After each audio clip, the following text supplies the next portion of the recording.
Episode 71 of Multiplaying is brought to you by The Star Wars. It's so tasty. I'm going to Disney World. Everybody online, looking good. A companion podcast to the collaborative blog and gaming community that's playing as life allows. This is Multiplaying. Well, let's start the insanity. We have clearance, Clarence. Roger. What's our vector, Victor? Hello? Great heavens!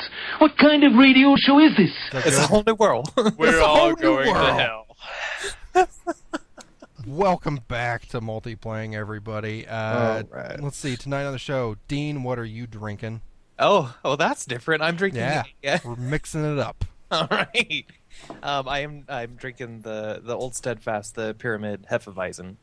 Nice. Yep. Where what you sipping on? I am drinking Sunkist like always. Drinking champions. Yes, or you should get like a crunk cup or something like that to drink that out of. A big chalice. You know, I'll go get one of those beer steins from whatever I'm playing every month. Yeah, you should. That's what Eve needs, beer steins. Wait, no, they have Eve shot glasses. I'll go buy one. I'll drink Sunkist out of that. Hell yeah. You'd be like Brody from Mallrats. He just has that little white cup. Yeah. Oh god. Paz, welcome back. Hello, thank you. What are you drinking? I'm drinking. That's all right. I'm drinking Fiction. What the hell is that? It's a white wine. Really? It's a limited run though, so you may or may not be able to find it. Is it organic? I don't think so. No. I don't think it is. Your CCP brand monocle with that wine? Oh, actually, I don't. The reason it was limited is because like one dude made it. Oh, really? It was. It's a very small run. It's like a private little like winery. He only made like 400 cases, which, as far as a wine run goes, is pretty damn small. He must have big feet. He does. Yes. Stomp all those grapes. But it's a white wine. But yeah, I'm drinking Fiction. Make us blame this. And Steve, what are you drinking? And I am Steve, and hence the intro to the show. I am drinking the Star Wars. For those of you not familiar with the drink, it is amaretto, whiskey, Sprite, and sweet and sour mix. Mm. And it is delicious. What kind of whiskey? Whiskey? All I had on me still was some Canadian Mist, so the cheap shit. All right. But it works. Yeah. It equals booze. Gets the job done. Mm-hmm. Very true. I need some classier whiskey. So. Yes, you do. My whiskey comes in a plastic bottle. Does it really? Yeah. Oh, Jesus. That's cheap whiskey. Hey, my bottle of wine was $10, so, you know. Before we move on, this note is just for the show. We've done 70 episodes of the show now, and more than that if you consider the Warhammer Online podcast that we did. But for a while now, I've been wanting to make some changes to the format of the show, but often, like, the things that I come up with would be tons of work, way too time-consuming or cost money, so I've just forgot about a lot of them. But I had some ideas yesterday or the day before, and with the help of some other people in the multiplayer community, we came up with some new ideas, and I hope that you like the change that we've made to the show. Like always, we are going to start off with what we have been playing, but we're actually going to limit that to one game each. I'm trying to condense down how much we actually talk about that so we can do the new part of the show, but we'll get on to that part later. But what we've been playing this week, we'll start with Dean. What have you been playing? Hey, so I've been really looking forward to this game called Dungeons of Dreadmore, right? So it's a roguelike. It was just released on Steam. It was like $5. Mm-hmm. I bought it. I was super excited, but like right below it, I saw a special for these two games, and one was called Cthulhu Saves the World, and the other one was called Breath of Death. And so I had to click on those because I'm like, okay, these titles are crazy. I gotta see. Because they're games that nobody else on Steam owns, and you want to be the one that owns them. No, it just, it's that whole drive to be like, what's that weird shit over there? Yeah, it might be good. So I bought Dungeons of Dreadmore, but then I clicked on this pack and I'm like, okay, it's $2.69, and retro graphics. So I actually bought Ding, this ding, pack. ding. Yeah, seriously. So I actually bought this pack, and I have been this week playing quite a bit of Breath of Death 7: The Beginning, which is the first Breath of Death, I'm assuming. Anyway, 7 is the first one. I guess it's so I guess it came out on the Xbox Live Indie games. You know, like how they have the just the Xbox Live games, and then they have the indie section on there. So it came out on there, I think, last year or something, and he just released these two games on Steam, and so yeah, so here they are. So I bought them because it's $2.69. I mean, like, I'm out, a soda. Anyway, so I've been playing Breath of Death, which is like it's a turn-based RPG that's built in the style of 8 to 16-bit RPGs, so like 90s era RPGs, and it's hilarious. It's about the world ending, and the undead have rebuilt civilization. So everything in the game is undead, and there's like 4 different character classes. There's skeletons, ghosts, zombies, and vampires, and it just pays homage to all of the just kind of the 90s RPGs. It's got a lot of internet meme and pop culture references, and it's actually got some really genuinely funny writing, and I've been enjoying it a lot. References from then or references from now? References from now. So, okay. And it's very self-aware. Like it makes fun of itself. It doesn't take itself seriously. It's got a lot of charm in that respect. So, but what is really unique about the game is that I think I don't know who developed it. I can't remember the name of the developer, but they know that the RPGs from that era are very slow-paced and did have a lot of issues. So he's actually introduced a lot of really cool modern gaming systems, I guess you could say. So there's some cool stuff that makes it really easy to play and really fun. So one of the things I just wanted to mention is the random encounter system. What's super cool is that whatever zone you're in, so like there's an overworld just like a standard old school RPG, and then there's dungeons and cities and stuff like that. But if you go into the pause menu, it tells you how many random battles you will experience in that zone. So you go into a castle or whatever, and there's 30 random fights that you're going to encounter. Well, when you get down to 0, no more random fights are going to happen. But he also added a little fight option in the menu. So if you don't want to deal with those random battles, you can actually just keep on hitting fight, and it'll find a random battle for you. And then you could just fight. So you don't have to walk around or grind or anything. You could just you can hit the fight button until it goes down to 0, and then you can walk around and explore without encountering a random battle. So it takes awesome. out. It's one of the coolest ideas that I've seen, and it's something that I wish were, was in those old RPGs, because that whole you're playing Final Fantasy 3 and you're walking around in a circle for like 2 hours just trying to get a fight and stuff. So that and the random battles were a pain in the ass. A couple other things that he did were a branching level system. Like when you level up, you have 2 different options for spells or for stats, so you can really customize your characters, which is kind of a newer school train of thought. And then also like equipment comparing, you can figure out if the shit in your inventory is better than the stuff that you picked up. So there's a lot of that annoyance removed where you have to do a lot of inventory control and stuff. So also, like, the better you do in a fight, the more you'll recover your HP or your mana points and stuff like that. So he took out a ton of the annoying shit. He added in a lot of humor, a lot of charm. The graphics are standard 8 to 16-bit fare. They're not anything special, and the dungeons get repetitive, but the music's actually pretty good. And if you want to play just an old school RPG that's streamlined like that, I would totally just highly recommend it. The new school systems that he's implemented just make it a lot of fun. Anyway. Awesome. I mean, okay, you paid how much for it? For both games, for Cthulhu Saves the World and Breath of Death, it's $2.69. Cool. Do you happen to know how much it is regularly? $2.69 each. This was a package. Oh, okay, gotcha. Yeah, so it so was. You by say when... totally worth that? Oh, absolutely. It was. Really? I was actually thinking about the worth, and I would say probably $8 to $10.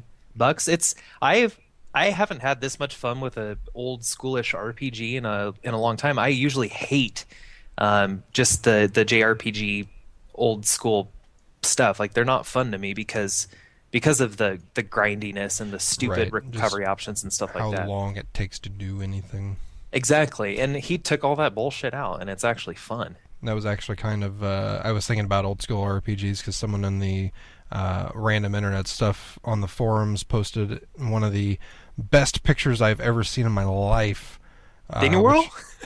Other than Didney Worl, Rare actually posted a Chrono Futurama. Chrono Futurama. It was the crossover of Chrono Trigger and Futurama characters. It looks amazing. I want a poster of that. That is so awesome. And it made me think, man, I should go back and play Chrono Trigger. But then I was like, I just tried playing that again, like not too long ago, and I just couldn't do it. It was just so slow to me. But I keep wanting to because I do remember enjoying it. So. That game is so good. Well, and this is. game is only like, I think it's like 4 to 6 hours. I'm actually about 3.5 hours in. I've actually put quite a bit of time into it, so I expect it to get over fairly soon. And there are some areas that are reminiscent of Chrono Trigger. I'm just like, there's some like old, broken down cities and stuff like that kind of reminded me of some of the areas of Chrono Trigger. But it's groovy. It's cool. Awesome. It's really cool, actually. I can't wait to start playing the other one in the pack, because this one's really good. Is it the same style of game? Actually, this one is more of the 8-bit era, and then the Cthulhu Saves the World is like a 16-bit look. Okay. So the graphics are improved and stuff like that. Yeah. Awesome. Yeah. Well, all right. Cool. Rare, what you been playing? Serious Internet Spaceships, aka Eve. I don't feel original anymore. I mean, last week on the show, it's all I did. That's fine. We can bring you on, have our Eve update. Okay. Yeah. Well, no drama this time. So for all those looking for drama, no more drama. There's still monocles, but no one really cares anymore. It's cool. Amazing. No, go ahead. Oh, I was just gonna say I did hear. I think was it you that posted in the forums that they had the Council of Interstellar Management meeting? Yeah, the emergency meeting. Right. Yeah, and that apparently went well. We don't actually have the minutes from that meeting yet, so Okay. I mean, I can't I don't really know. But they put out like an official video with the head of CCP, well, not the CEO, but one of the lead guys, and then the leader of the CSM, Council of Interstellar Management. And they're basically like, yeah, we don't hate each other anymore. I was like, well, I guess that's good. You did. Yeah. Yeah, there was something, there was like, they were shown a peek and a glimpse at what was happening, and it looks okay, I guess, so. I don't know. We did get the release of the May meeting, which is, before the crisis, when things were just the normal annual meeting where the CSM goes up to Iceland to meet CCP. And that was actually really cool. It's this huge PDF document, so I was bored at work and I'd read like the entire thing. But, yeah, I mean, basically... I wish I had your problem. That would be nice. Yeah, sorry. No kidding. But basically, CCP is going to have a dedicated ship rebalancing dev, which they've never actually had before. Yeah, that's pretty impressive, actually. Yeah, I mean, I was kind of like, really? You never really had one before? But whatever. Yeah, it's shit's cool. just happened to work all these years. Yeah, I mean, it's not like Galente's needed a buff for the past 2 years. Cough. Cough, cough, cough. Yeah, I Buff can speak. Galente. I could Buff Three of our Galente. listeners know what you're talking about. Paz knows. Paz, you got my back? Oh, I know exactly what you're talking about. All right, cool. Paz has my back. What? No, Galente needs a buff. It has to do with the gun, the mechanics, and the damage types. And It's bad. It's buff. Yeah. Anyway, but basically, I won't go too deep because I don't want to lose listeners. But there is the part of the game is there's this middle section of the game which is high security space, which is where most players tend to stay because it's relatively safe. You normally don't get killed by other people. And then outside of that is low sec, and then outside of that is null sec. And in null sec, it's like Wild West, free for all. Do whatever the hell you want, take over your own space kind of thing. And what they're doing is, come this winter, there's going to be a major nullsec overhaul where they're going to try and make nullsec more fun. Like, nullsec's already awesome, but there are some parts of nullsec where you sit there shooting at a structure for 3 hours that just kind of sucks. Mm-hmm. And super capital ships are like incredibly overpowered, and I think I hit on this last episode of the show, and they're going to nerf those also. So overall, it looks good. And the crisis is averted and everything's hunky-dory. And then my personal experiences in Eve, I tried being a fleet commander. Oh. oh god. Well, Commander Kendall. There was one point where it went really well, and I only lost one guy, and I killed like 7 dudes. And then there was another point where I got my entire fleet whelped, which is bad. So I have a question. Yeah, I have a question. What was the ratio of times of the good versus the bad moments? I've actually only been a quote-unquote official FC like twice, because it was more of a one dude's like, well, I mean, we had one guy who was kind of like shitting the bed because he was going to get blown up, so everyone just kind of scrambled together and like, Rare, you do it, and I was like, oh, okay, and it just kind of worked out. I got lucky, I guess. All right. Yeah, that's good. That's my Eve story. Lots of PvP, having a lot of fun, except for today. Today sucked. I've lost like 2 ships today. Aw. You lost 2 ships? I got hot dropped by a carrier. Hot drop a clock. Okay, so basically what that means is there's 2 sub-cap fights, like no capital ships, just your battleships and your battle cruisers. So we were going at it, we were having a good time. Ships are blowing up on both sides, everything's hunky-dory. And then the other side was like, you know what, we could just have an even fight, or we could open up a Sino field and drop a capital ship on your ass and completely annihilate you, and that's not fun. So let's go ahead and do that. And then we proceeded to get completely destroyed. Yeah. So That was nice. for those playing at home, a Sino field is like kind of like an allied jump like portal essentially. Yes. where you- Okay. Got it. All I right, thought it was like a so- sinus problem. And Yeah, no, Yeah. it's not. They don't need Sudafed. They need Band-Aids. Yeah. Oh, okay. To Yeah. close the wound. Yeah. Okay. Got it. Yes. Got But yeah.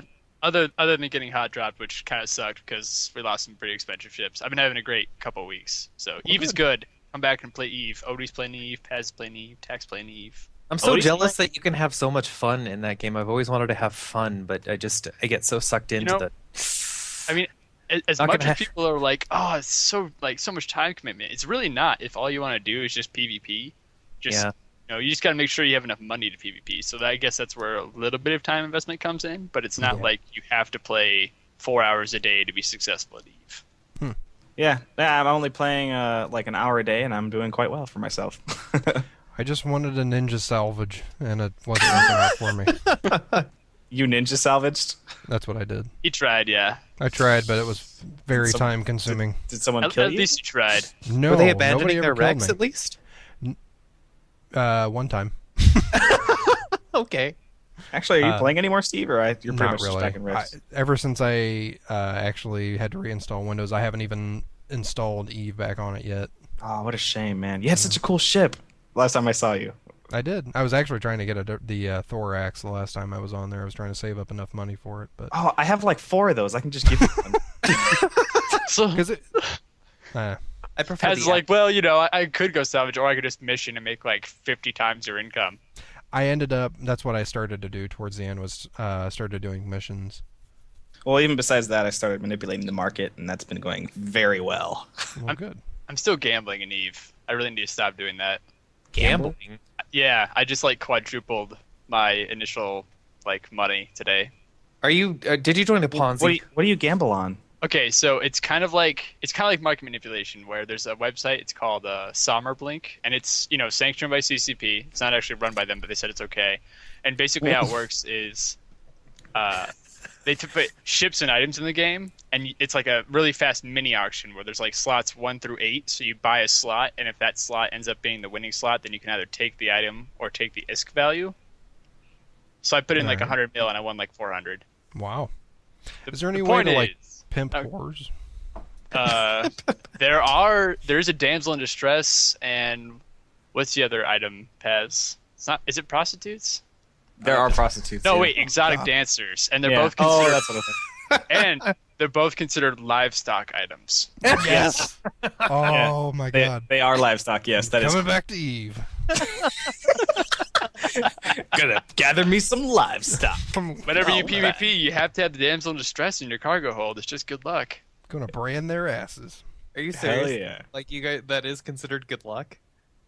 If people are superstitious, dude. I never leave my station without a bottle of Quaif, which is like the official soda of Eve, and then Yeah, that's like the spirits Coca-Cola of and Eve. the damsel in distress. Oh, okay. Gotta have Really? all Wow. 3. Well, Yeah. to get I never leave my station without ammo. It's my lucky ammo. Who needs Yes. that? Those are my lucky bullets. I'll just They're, shoot spare they're the ones change. that actually kill people. My lucky bullet is in your face. I want it back. What are you gonna do? Shoot people with your damsel? I mean, Spare change. I'll shoot my isk at them. Gross. Well, Paz has been playing that as well, right? that is the only game I've played for the past month. So tell me, how are you enjoying yourself in Eve? What are you doing? Well, I've been doing a multitude of things, trying things I know out. you've been trying to kill the market, but Well, yeah, I've become somewhat of a market tycoon. you have a top hat. I do, yes. Monocle? In fact, I was thinking about buying a monocle, yes. I was thinking about it. If only I could trade ISK for a monocle. Well, I might be able to. Well, anyway, not the point. No, but I've been doing a lot of missions. I've finally gotten up to a point where I can make probably about a few million ISK for maybe like a half hour to an hour's worth of effort.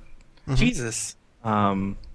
Which is why I can put that money into the market, and then through manipulating the market, then I usually double my money every couple days. Wow.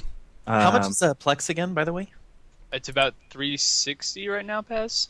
350, 360 mil. It's gone up a lot since it first came out. I know It's gone down though. It was up to nearly 400 a while ago. Yeah, Right. yeah. It started at 200, and then went up to that, and then went down again.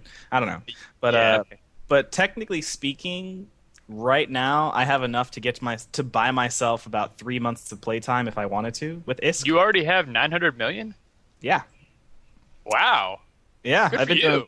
doing Good for quite, you, sir. I've been doing quite well for myself on the market. Good for you. Yeah. So you just sit there and trade, Oh, and you don't I don't actually sit there. What I do is actually I've trained up my market skills to the point where I can manipulate my buy and sell orders remotely. So I'm doing missions, manipulating the market at the same time. So I'm making a few million ISK per hour just from the missions, pouring that back into the market. The market returns my investments, and it's actually turning out quite well. Where I can afford almost any. I just bought Devin or Tack. I bought him his Scorpion, even though he can't fly it yet. I bought him his battleship. Wow. You know, So you're like a sugar daddy then. pretty much, yeah. Nice. For You do for 401ks? movies, I can't. Yeah, you know what? I should start the bank scam that one dude did a couple years That back. dude made a ton of money. Dude, that so guy- much money. That guy made 790 billion ISK for all of his market. There's E-Bank, man. E-Bank, yeah, Wow. It's not even the biggest scam. That's the crazy part. yeah. It just No, it ranks was. up there. It's just known. Only I could Yeah, figure out a so- way to scam with whores. It's dude, scamming is easy. Easy. But with whores? Oh yeah. Nobody wants prostitutes. Come You on. could probably put. Wait, Hey, no. nobody wants prostitutes, but everyone wants exotic dancers. So There's- no, Okay. but I've been doing a lot of different stuff. What do you have a question, Steve? Yeah. You say you're manipulating the market. Do you just mean that you're finding product low and selling it high? Well, yeah, because the way the market works essentially is since everything's player driven. Right. Crafters will go on the market and go generally, hopefully, to trade ports to sell all of the stuff that they've crafted. That's the idea, anyway.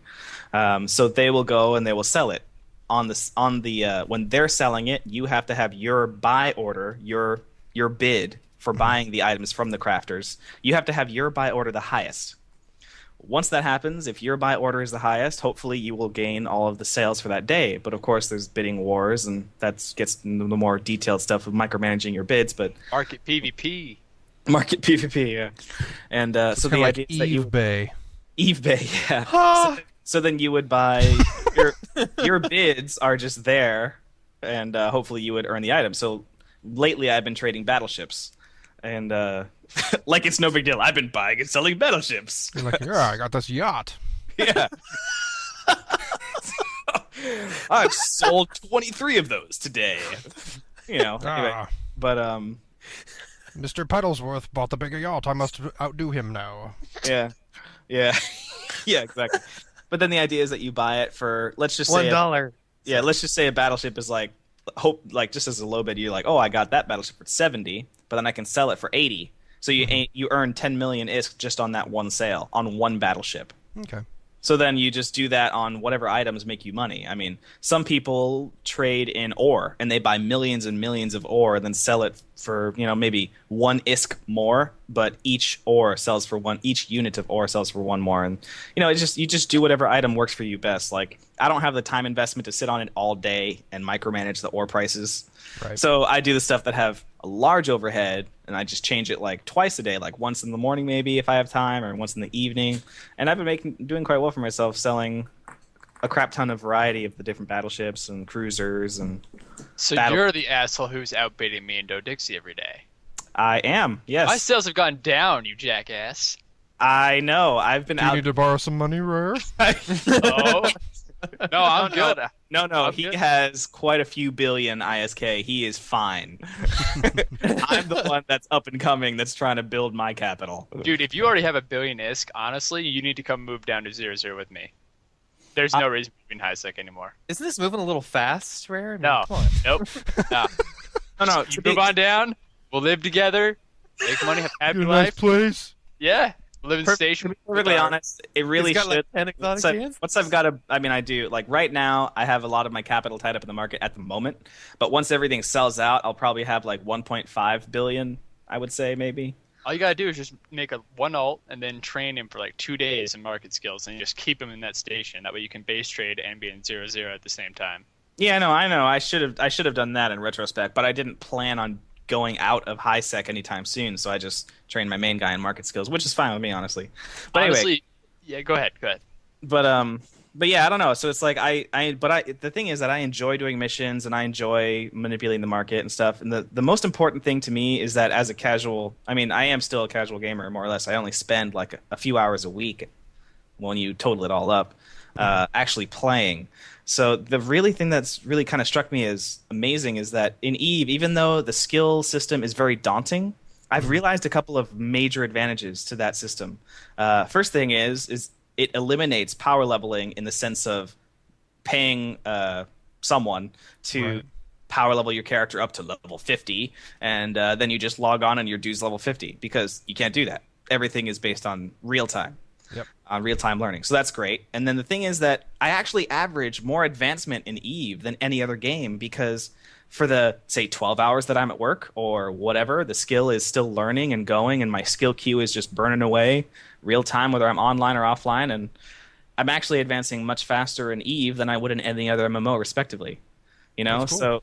So it actually works out in my favor that I'm a casual gamer, because I don't have to input hours upon hours of time to keep up with someone that plays 40 hours a week.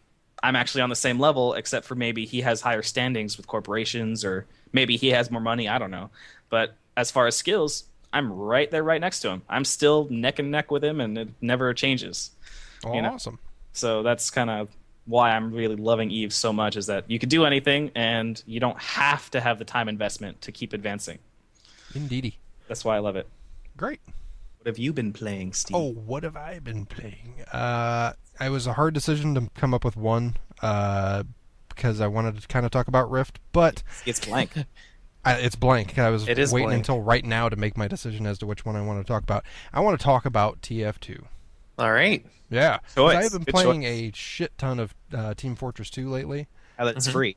Well, yeah, now that it's free, then I've owned it for years. And, but you no, bought it years ago. yeah, and I have to say, I have nearly 100 hours on the demo man, Oh, wow. Nice. and I might have recently given him up. Oh, Really? I have who? been playing a shit ton of the Huntsman Sniper, Nice! and oh my god, I'm having so much fun with that. Isn't that the best? It is. Have had the Huntsman for a while now, and I had tried it like a long time ago, and it just wasn't working out for me. But for some reason, I decided, I'll give it another shot. I was playing with some excuse me. I was playing with some of the other classes. The heavy I enjoy quite a bit as well. I enjoy playing a medic on occasion. I'm horrible with the spy, and I never really got into the sniper too much. But being able to, I feel like I'm moving around a lot more and getting more into the thick of shit, like with the Huntsman. I've just been having a ball with it. And I think here's the weird thing, that like the idea that popped into my head the other day, and this is why I wanted to talk about this. I have this weird thing with any shooting game. If the character has to lead the other person in the shot. I've noticed that's the big thing that I am enjoying between the Demo Man and the Huntsman Sniper is that you have to lead the target. What?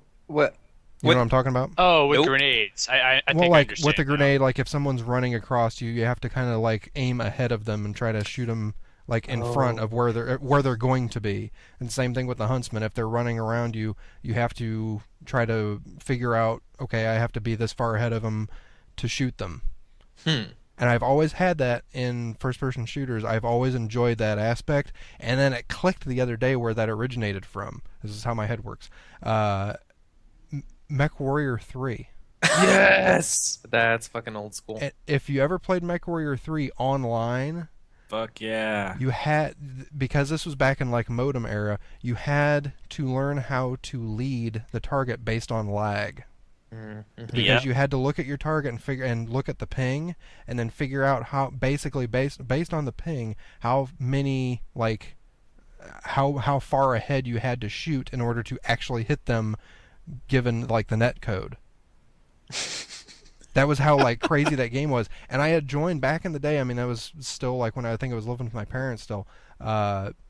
It's that long ago that I was playing that. I actually joined a clan in MechWarrior 3, and like the test to get in the clan was to actually go up against one of its members and show if you were good enough to be in the clan. So I was actually running around. I can't remember what mech I was actually in, but I was shooting, and the guy actually noted after the match how good I actually was for a person that just started. And I was like, I loved that idea of having to lead the target and figure that out and kind of like predict.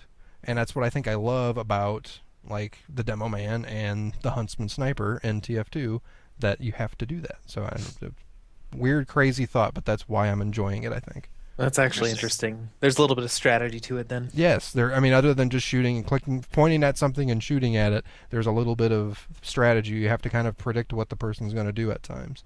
Yeah. So, can I ask you just a stupid noob question about TF2 and maybe even shooters in general? Okay. So last week, you guys were talking about the Uncharted 3 multiplayer beta. Yeah. So I log in and play that, and I'm like, oh yeah, this is cool. This traversal. Oh fuck, I'm dead. Oh hey, I'm not. Fuck, I'm dead. And this is fuck, I'm dead. So I am terrible at shooters, and a lot of people I know play them, and it's really freaky for me to actually get in there and try to play, because I just get really frustrated because all I do is die all the time. How the shit do you people get good at this and not like want to give up?